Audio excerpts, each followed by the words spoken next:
სახელითა მამისათა, დadzისათა, დაწმინისა სულისათა, ჩვენთან არც ღმერთი. დღეს აღესრულება წმინდა ეკლესიაში ხსენება დიდი მოძღვრისა, წმინდა იოანე ოქროპირისა. რამოდენიმე გზის წელიწადში, რამოდენიმეჯერ აღესრულება მისი ხსენება და აი მორიგი ხსენების დღე გახლავთ დღევანდელი რიცხვი, რომელიც დაემთხვა კვირა დღეს. ეს ადამიანი ერთი მხრივ ძალიან დიდია, ხოლო მეორე მხრივ ალბათ იმიტომაც არის დიდი, რომ ძალიან დატანჯული კაცია. დატანჯული არის თავად ეპისკოპოსების მხრიდან. რამოდენიმე გზის გადასახლება მოუწყვეს მას და ბოლოს, როდესაც გადაასახლეს კომანში, აფხაზეთში, 407 წელს იგი გარდაიცვალა. მაგრამ დიდი რატომ არის თავისი ცხოვრებიდან გამომდინარე, რა თქმა უნდა, ჯერ პირველ ყოვლისა, მაგრამ მეორე, რაც შეიძლება ითქვას ოქროპირთან დაკავშირებით და თვითონ სიტყვაც ოქროპირი ნიშნავს ისეთ ადამიანს, ისეთ მქადაგებელს, რომელმაც თავად სიტყვა გააოქროვნა. ეს არის ადამიანი, რომელიც გამოირჩევა ყველა წმინდა მოძღვრისაგან თავისი ქადაგების სტილით. ბევრი იყო მქადაგებელი, თუნდაც ისეთი უდიდესი, როგორც იყო დაუშვათ გრიგოლ ღვთისმეტყველი, ქადაგებელი, მაგრამ მისი სტილი არის ძალიან რთული. ყველასთვის მისაღების სტილი არ არის. ადრეც ვილაპარაკეთ, რომ როდესაც გრიგოლ ღვთისმეტყველი საუბრობდა, ის უშუალოდ ჭრედდა იმ დიდ საიდუმლოებებს ზეცაში და იქიდან როგორც შეეძლო მატერიალურ სიტყვაში ათავსებდა ხოლმე ამ ჭეშმარიტებებს. მაგრამ ოქროპირი არის მსოფლიო მოძღვარი რა გაგებით. გრიგოლ ღვთისმეტყველი მსოფლიო მოძღვარია, მაგრამ ოქროპირის სტილთან რო შევადაროთ, ოქროპირი არის ყველას მოძღვარი. როგორი განათლებაც არ უნდა ქონდეს ადამიანს მიღებული, ყველაზე შეიძლება ითქვას უწიგნურიც რო იყოს იგი, ანუ საფუძველი არ ქონდეს საღვთისმეტყველო მეცნიერებებში, რო წაიკითხოს მისი ნაშრომები, იმდენად ატყვევებს მისი სიტყვა, რომ შეყავს თითქოს დიდ ტყეში, სადაც აღარავინ აღარ ჭირდება, გარდა ოქროპირისა, რომელიც ამ ტყიდან კვლავ გამოიყვანს. აი ესეთი სტილის კაცი იყო. მას ძალიან ბევრი განმარტება აქვს მოცემული. ის ნაკლებად მწერალია, მაგრამ უფრო მეტად ჰომილეტიკოსი, მქადაგებელი, აი სწორედ როგორც მქადაგებელი არის შესული საეკლესიო ისტორიაში როგორც დიდი ოქროპირა წოდებული.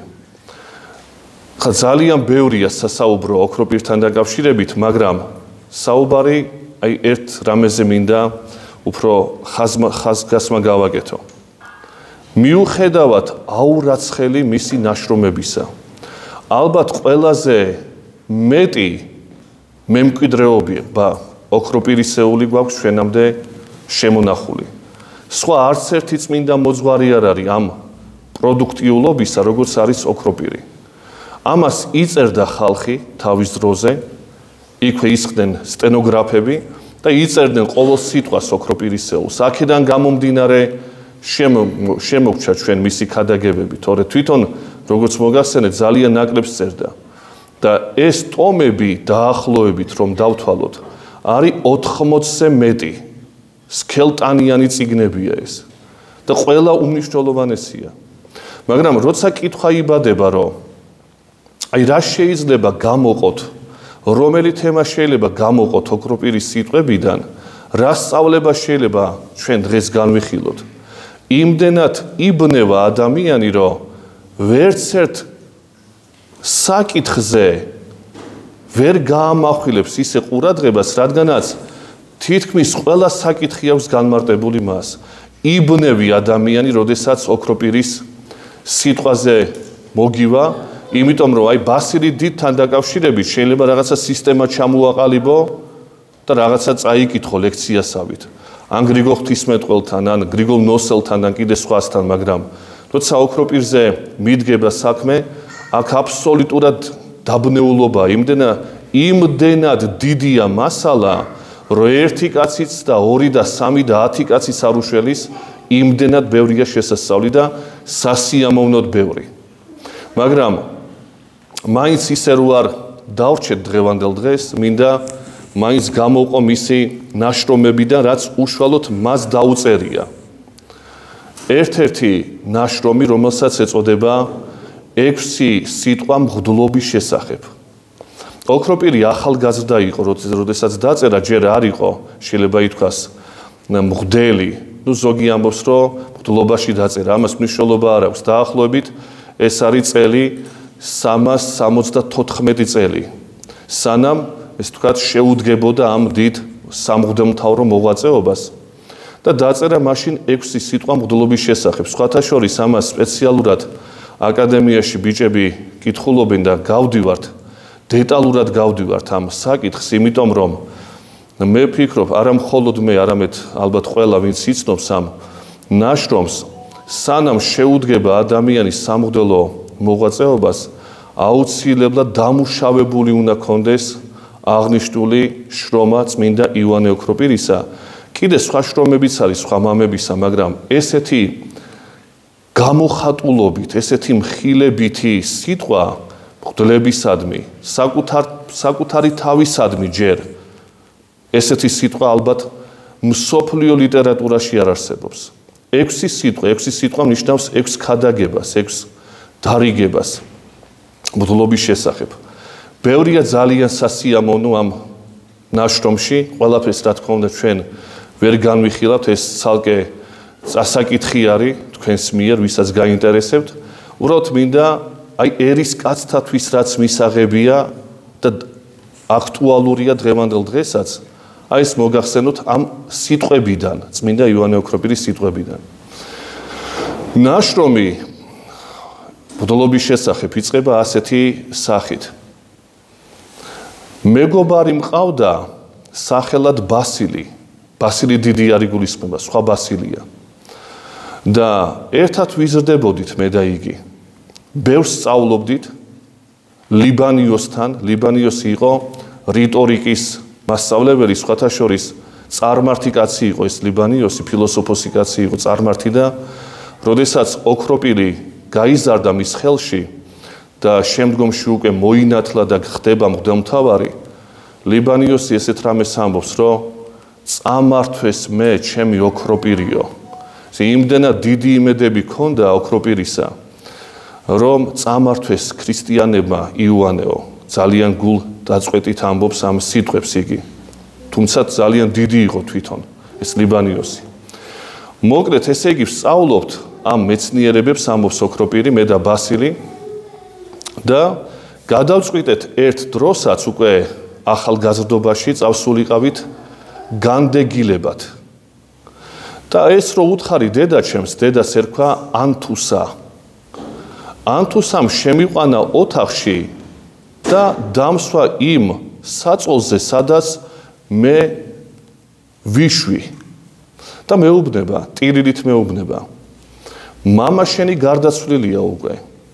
შენი დაც აღარ არის, გარდაიცვალა და როგორც ჩანს. და შენ რო წახვიდე უდაბნოში, შენც როგორც მიცვალებულს ისე უნდა გიხსენიებდე მე. და თუ ესე გინდა, მაშინ წადი შენ. მაგრამ იცოდე, რომ ძალიან დიდი გულნატკენი ვიქნები მე შენზე. და მაშინ ოქროპირი რჩება სახლში, ვიდრე დედის გარდაცვალებამდე. ის მეცადინეობს, როგორც ყოველთვის. და როდესაც ანთუსა გარდაიცვლება და დაუდგება ჟამი, როდესაც უნდა აკურთხონ მღვდლად, ოქროპირი ბასილთან ერთად. ესე ორივე ერთად უნდა აკურთხონ. ეს ბასილი ძალიან გაურკვეველი პიროვნებაა, იმიტომ რომ ჩვენ მისი ნაშრომები არ ვიცით. და ალბათ როგორც ოქროპირი ძალიან დიდი იყო და კანდიდატები იყვნენ მღვდლობისა.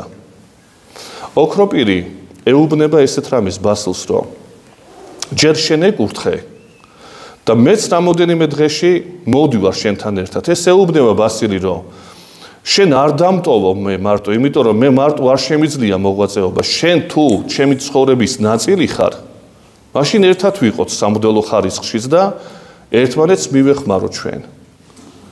ოქროპირი დათანხმდა. და ხდება ისე, რომ როდესაც აკურთხეს ბასილი მღვდლად, ოქროპირი გაიქცევა საერთოდ.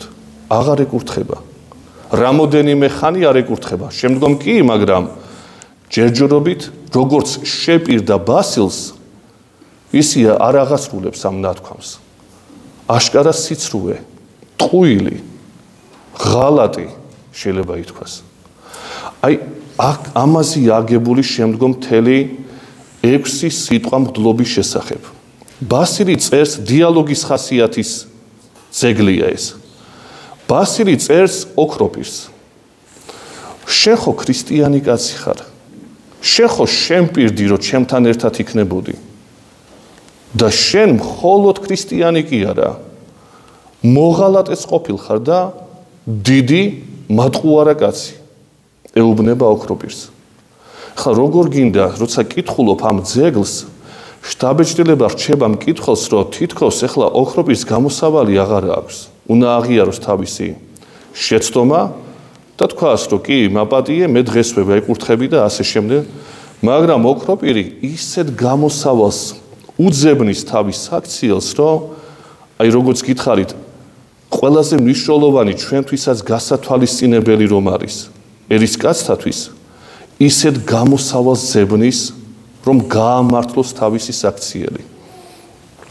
რა გამართლება აქვს? თითქოს არაფერი, გზა არ აჩანს. ოქროპირი ამბობს ესეთ რამეს. ქრისტიანობაში კაცმა უნდა გაარჩიოს სიცრუე მოხერხებულობისაგან და წინ დახედულობისაგან. გარეგნულად სიცრუე რაც ჩანს, ყოველთვის სიცრუე არ არის. მაგრამ რა გავაკეთე მე ამ შემთხვევაში? რატო გავაკეთე ეს? გავაკეთე იმიტომ, რომ მე მზად არ ვიყავი ჯერ.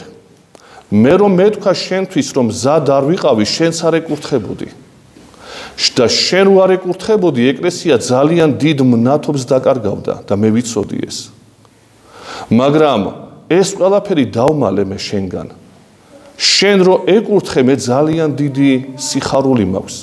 არა მხოლოდ მე, არამედ მთელ კრებულს ეკლესიისას. ჩემთვის კი არ გავაკეთე სიკეთე მე.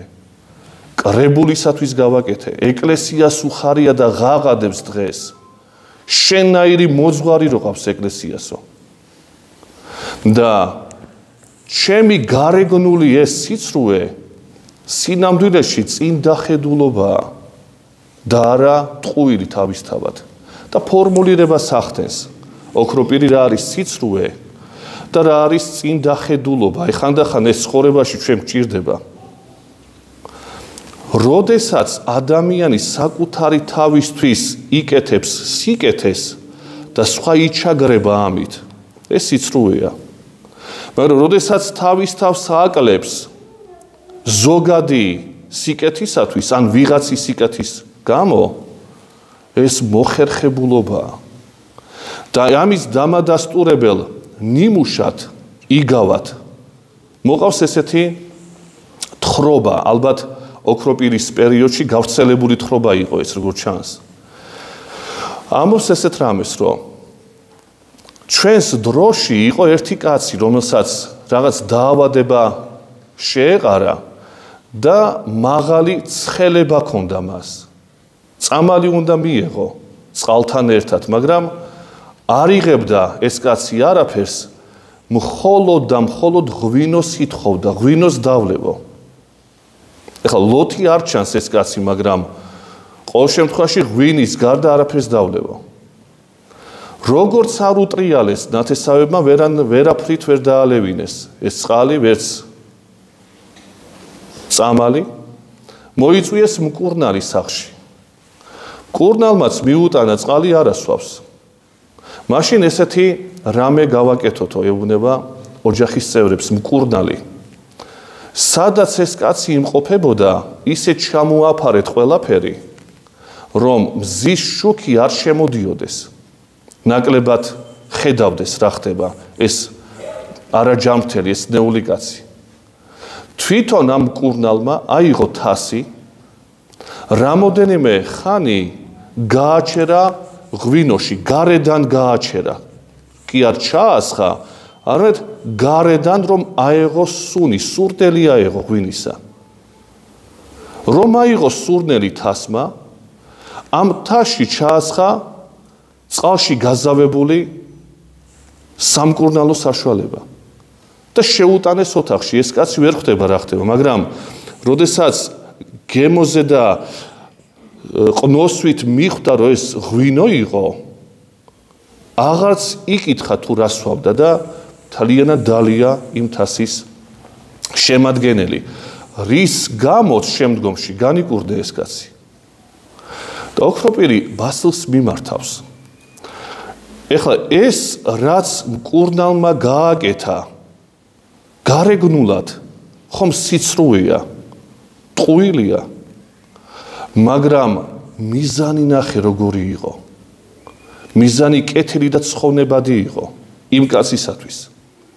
შესაბამისად, როდესაც ადამიანი მოხერხებულია და წინ დახედული, მაშინ უფრო მეტად გამარჯვებული ამბობს ოქროპირი, ვიდრე ის სიმართლის თქმა ხანდახან, როდესაც ადამიანს გუსტკენ შენ. ჩვენ როგორ ცხოვრობთ, მეც გამიგია და თქვენც. მე მართალი კაცი ვარ და სიმართლე მიყვარს.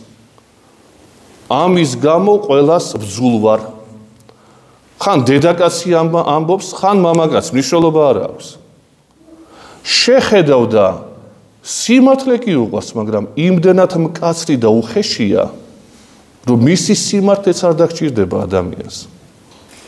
მოხერხებულობა ჭირდება ცხოვრ. მოხერხებულობა იმის გამო კი არა, რომ შენ კარგად იყო და შენ გაფუფუნდე და ატყუო ხალხი, ამას კი არ გულისხმობს ოქროპირი.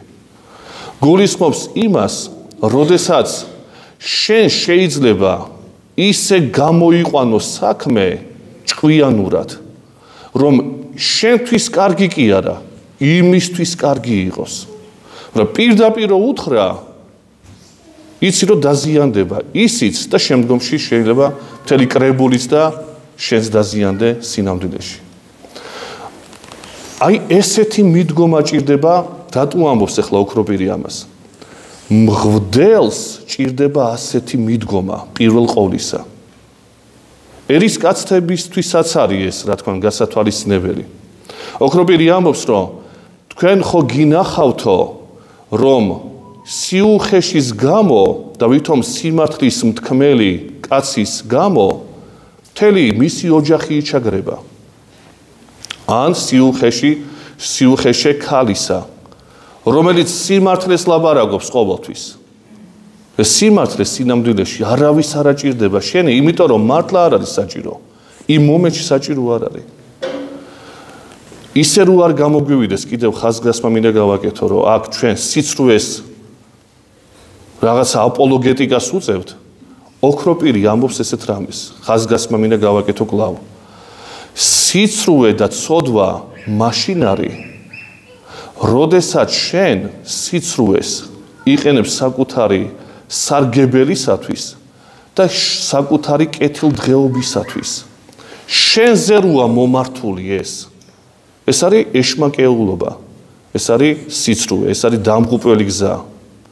მაგრამ როდესაც ფორმა სიცრუისა აღებულია და ამ სიცრუით შენ გარეგნული სიცრუით შენ სიკეთეს აკეთებ ვიღაცისადმი ან ზოგადად მთელი კრებულისადმი, ამას სიცრუე აღარ ეწოდება ოქროპირი ამბობს. ამას ქვია გონიერება და წინ დახედულობა. თუმცა შეიძლება უბირმა კაცმა თქვას, რომ ეს არის სიცრუე. ერთი მაგალითიც მინდა ვაღონ, ოქროპირისეული კი არა, სხვა პატერიკული თხრობა არის ესეთი. ათონზე ჩავიდა ახალგაზრდა კაცი, ალბათ ბერობა უნდოდა თუ ყოველ შემთხვევაში არ ვიცით. ჩავიდა ახალგაზრდა კაცი, აღსარება უთხრა ბერს. ალბათ ისეთი რამე უთხრა, რომ ეს ბერი გაგიჟდა. და ეუბნება, რომ შენ არაფერი არ გეშველება, ჟურის კანონის თანახმად, შენ არაფერი არ გეშველება, ალბათ ისეთი წარმოუდგენელი რაღაცეები უთხრა. ეს კაცი ჩავარდა სასოწარკვეთილებაში და მიდის თავი უნდა მოიკლას. იქ კლდეები ათონზე და შეიძლება გადახტე და მოიკლა თავი. და გზად შეხვდა მეორე ბერი. დაინახა ის ახალგაზრდა და რაღაცა დაღვრემელი რო იყო, კითხა რომ რაშია საქმე. და ამან მოუყო უამბო ის რაც იმას უთხრა და თავის ცოდვების უმხილა, გაუმხილა. და ეს ბერი ეუბნება, ეს რა არისო? მე ისეთი ამბები მაქვს ჩატარებული ცხოვრებაშიო, სანამ აქ მოვიდოდი. რომ ეგ არის საბავშვო ბაღი. არაფერი არ არის იმ ცოდვებთან შედარებით, რაც მე ჩამიდენია. და სინამდვილეში იმ მეორე ბერს მსგავსი არაფერი არ გაუკეთებია, იმიტომ რომ ათონზე გაიზარდა. ბავშვობიდანვე ის ბერი გაიზარდა ათონზე. მაგრამ დაიბრალა ამ შემთხვევაში ის ცოდვები. რატო? ხო სიცრუეა, ტყუილია კი. მაგრამ თავისთვის კი არ გამოიყენა ეს. გამოიყენა სხვისთვის მაგალითად, რომ ის ამოეყვანა ამ უბსკრულიდან ჯოჯოხეთისა. და გადაარჩინა ეს კაცი. ხა ესიც სიმართლეა და ესეც ტყუილია? რა თქმა უნდა, გარჩევა ჭირდება ამას. ასე რომ, აი მიუხედავად იმისა, რომ ეს მღვდლებზეა დაწერილი, როგორც მოგახსენეთ, ძალიან მნიშვნელოვანია ერის კაცთათვის, ოჯახში ურთიერთობისათვის, ბავშვთან ურთიერთობისათვის. პედაგოგებმა ძალიან კარგად იციან ეს, ვინც გამოცდილი პედაგოგია. როგორ უნდა ელაპარაკო ბავშვს შენი სიმართლით, შენი გადმოსახედიდან რო სიმართლეა, თუ უნდა დაიყვანო შენი გონება ბავშვამდე და ისე ელაპარაკო. შეიძლება იქ სიცრუეც მოხდეს, მაგრამ იმისთვის კარგი იქნება. შენთვის კი არ გინდა იმას რო გააგონო და მერე რომ მიხვდება, მერე კეთილდღეობაში იქნება ისიც და შენც. აი ესეთი მარტივი თითქოს ყველამ ვიცით, მაგრამ ხანდახან იმდენად რთულია ასეთი გამიჯნულობის გაკეთება ცოდვასა და მადლს შორის, რომ ამას საუბარი ჭირდება, რა თქმა უნდა. ამიტომ თქვი ჩვენ თავიდანვე ჩვენი საუბრისა, რომ ოქროპირი არის მსოფლიო დონის მასწავლებელი, მსოფლიო დონის მქადაგებელი, მსოფლიო მამა ეკლესიისა. ასეთი მარგალიტები ოქროპირის ნაშრომი, ეს არის ზღვაში, ოკეანეში წვეთი, რაც მე მოგიყევით ახლა. უამრავია ისეთი მნიშვნელოვანი დოგმატური თუ ცხოვრებისეული, რომ თითქოს ესე 21 საუკუნეში მცხოვრები კაცისთვის თითქოს ეხლა გელაპარაკება, ადრე კაცი ცხოვრობდა მე-4 საუკუნეში. ყველა ფენისთვის, ყველა ინტელექტუალური თუ არაინტელექტური ადამიანისთვის არის მისაღები, მისი ქადაგებები. მართლა ოქროპირა წოდებული იყო. და თუ თქვენ გაცნობილები არ ბრძანდებით ამ ნაშრომებს ოქროპირისა, მე გირჩევთ, რომ სანამ რთულ რომელიღაც წმინდა მოძღვრის შრომას შეუდგებოდეთ, პირველ რიგში წაიკითხეთ ოქროპირის ქადაგებები, ეხლა ითარგმნება ქართულად ღმერთის წყალობით. წაიკითხეთ, ერთი ქადაგება მაინც წაიკითხეთ, რომელი მნიშვნელობა არ აქვს, რომელ საკითხს შეეხებით. სულთლად განყენებული, რომელიც აი დაუშვათ მღვდლობის შესახებ, ეხლა კაცი რაში ჭირდება იტყვის, რაში მჭირდება ეხლა ეს მღვდლობის შესახებ წავიკითხო, მაგრამ ისეთ რამეს ამოიკითხავს, რომ თურმე მეც არ ვიცოდი, მარტო მღვდლებს კი არა, მეც მჭირდება ეს ამბავი. და ასე შემდეგ, უამრავი მნიშვნელოვანი. დაგლოცოთ ღმერთმა და წმინდა იოანე ოქროპირის შეგვაწიოს უფალმა, მისი ძალა და ფარველობა არ მოგვაკლოს სრულიად საქართველოს. ჯვარი გეწეროთ.